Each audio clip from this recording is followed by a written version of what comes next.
Hello, this is Enda O'Brien here. I put together this short video as a demonstration of wave dispersion in action, just to put a bit of visual flesh on the theoretical bones of the mathematical equations. Now, since all dispersive waves are different, the specific kind of wave I'm going to look at here are called Rossby waves.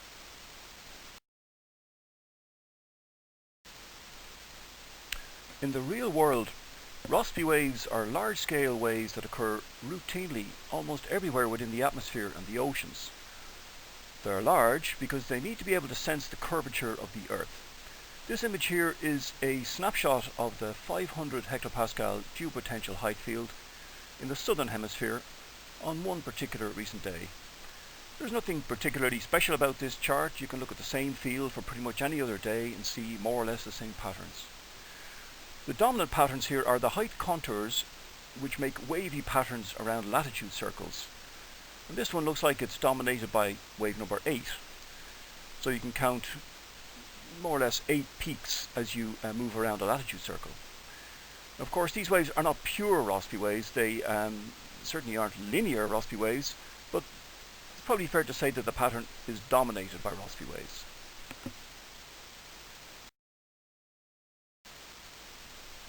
First, however, let's take a quick look at some theory, just the better to be able to understand the pictures of the propagating waves when we get to look at them.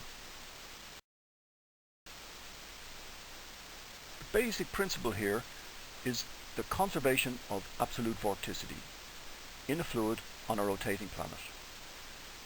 As we will see in a minute, both the rotation and the curvature of the planet are necessary for Rossby waves to exist.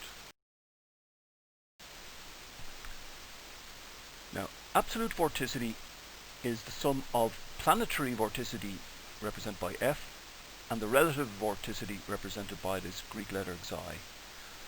Now, F itself is simply equal to twice the rotation rate of the Earth times the sine of the latitude at any particular location.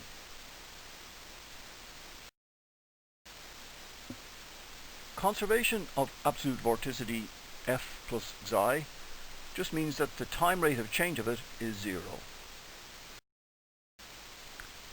Since F is a function of latitude only, the material time derivative of F in spherical coordinates is the meridional component of velocity v times the derivative of F with respect to latitude, all divided by the planetary radius a. This term can be written as v times beta, where beta is the meridional gradient of planetary vorticity. And Rossby waves oscillate up and down on this planetary vorticity gradient, beta, and they can't exist without it. Taking the simplest possible case, with no basic state flow and no basic state variability or variation in the meridional or vertical dimensions, the conservation law can be linearized to give this equation 2. The wind component v is related to vorticity xi by this equation 3, where x is the east-west dimension. Now, v itself is related to the stream function phi by very similar relation in this equation 4. So given an initial stream function psi field with cyclic boundary conditions in the x or east-west dimension, we can use these equations here to solve for the vorticity xi, the meridional velocity v, and the stream function psi as functions of time. Since we have defined such a simple system, exact solutions to it exist of the form shown here for any wave number k and frequency omega. The stream function then is the real part of an amplitude a times an exponential with the argument I, that is the square root of minus 1, times kx minus omega t. Now, this works as an exact solution as long as the frequency omega is related to the wave number k by this formula 6. So this relationship is known as the dispersion relation that defines these waves as Rossby waves. The phase speed, cp, is given by omega divided by k, which in this case is minus beta over k squared. Meanwhile, the group speed Cg is the partial derivative of omega with respect to k, which works out as plus beta divided by k squared. The amplitude A doesn't appear here, and it doesn't affect how the wave moves, it's just a scaling factor. Here are a few points to note about these waves so far. First of all, they're just simple sine and cosine waves. Next, the wave number k is related to the wavelength L by this inverse relation. Of course, these waves are dispersive, which means that different wave numbers move at different speeds. And even for the same wave number, that wave can have different phase and group speeds, as we saw that the phase speed Cp is negative, while the group speed Cg is positive. Now the phase of each wave, in other words the crests or the troughs, move westwards because Cp is negative, while the wave energy moves with the group speed eastwards. Finally, Rossby waves only exist because the planetary vorticity gradient beta is non-zero. And the planetary vorticity gradient in Rossby waves is loosely analogous to the role played by the vertical pressure gradient in gravity waves. So that's it for theory. Now let's take a look at what these things look like in action. First of all, and just for completeness really, we'll take a look at the evolution of a single cosine wave. We'll give it a wave number 3, so kz with a 3 here. That means it has 3 peaks and troughs in the x dimension. And we'll only show the evolution of the vorticity field, since the behavior of the velocity and stream function fields are much the same, only with different amplitudes. This is just a single Rossby wave propagating steadily westward, just like any other cosine wave you've ever seen. You'll notice there's no eastward group speed here because that really has no meaning for just a single wave.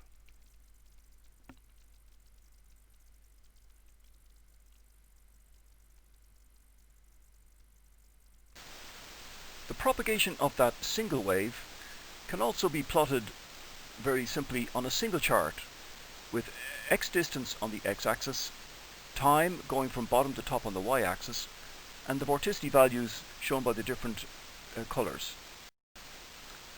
As time moves from bottom to top here, each peak and trough of the wave moves steadily from right to left in a very linear way.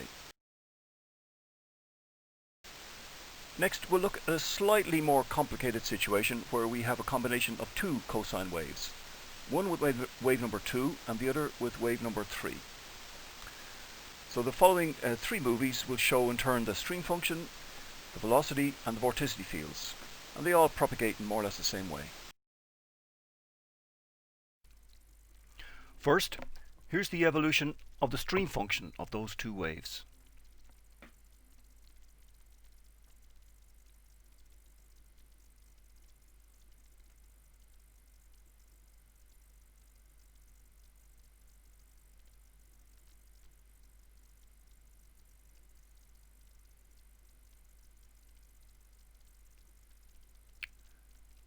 Next, here's how the v velocity component of those 2 waves changes over time.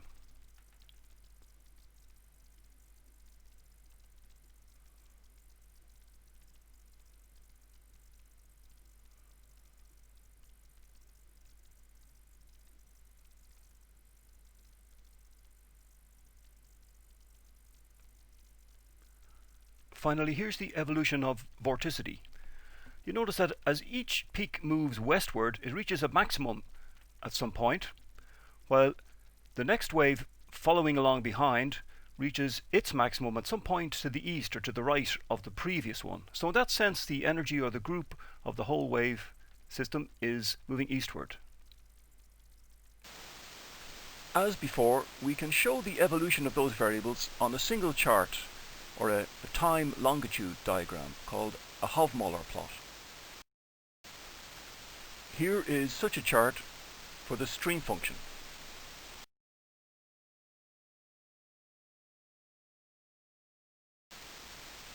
Next, the same kind of chart, but for the v velocity. Along with the individual phase lines moving from right to left here or propagating westwards, you can also get a sense that there's some kind of a pulse moving from bottom left to top right, which is the energy of these two waves.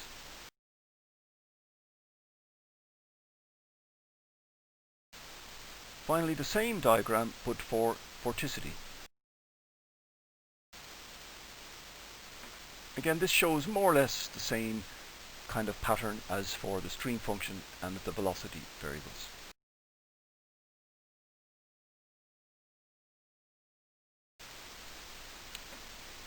One of the better ways to show Rossby wave dispersion is to start with a single initial Gaussian bump, which is given by a stream function field of the form shown here, which is an exponential.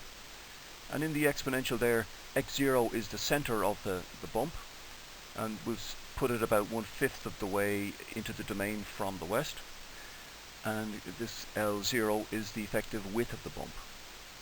So we can derive the velocity and vorticity fields from this stream function using the equations in previous slides. Okay, so let's take a look at how this Gaussian stream function shape evolves. So the initial condition here was that single isolated Gaussian pulse. Formally, the Gaussian is made up of an infinite number of individual waves, and as time goes on, those individual waves separate out, so the initial Gaussian shape is pretty quickly lost here.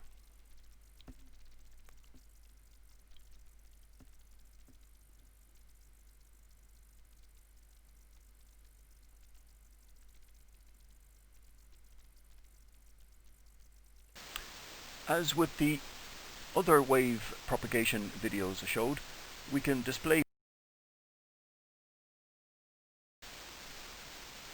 the pattern here isn't quite as neat and tidy as for just the 1 or 2 cosine waves, because the different wave numbers propagate eastwards at different group speeds. The longer waves, in other words the ones with the smallest wave number k, they move eastwards fastest. Next we'll look at the evolution of the v component of the wind. I won't say much about this other than that it is a good example of Rossby wave dispersion in action.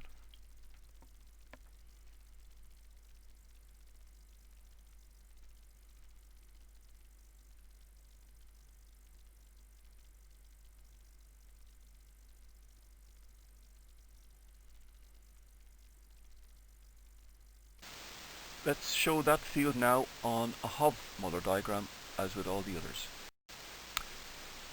So as time moves from the bottom to top here, we can see the individual phase lines moving to the left or westwards, while the wave pulse or the group speed is moving eastwards to the right. Finally, the vorticity evolution. The initial condition here, by the way, is just what the second derivative with respect to x of the initial Gaussian shape looks like. Otherwise, just watch the video and watch these Rossby waves disperse.